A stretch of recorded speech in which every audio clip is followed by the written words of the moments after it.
رسول اللہ صلی اللہ علیہ وآلہ وسلم نے ارشاد فرمایا، ایک زمانہ آئے گا جب مسلمان کا سب سے عمدہ مال اس کی وہ بکریاں ہوں گی جنہیں وہ پہاڑ کی چوٹیوں اور بارش کی وادیوں میں لے کر چلا جائے گا،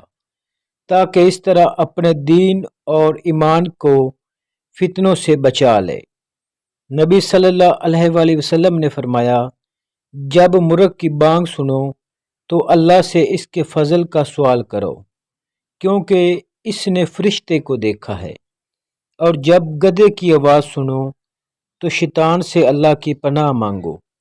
کیونکہ اس نے شیطان کو دیکھا ہے۔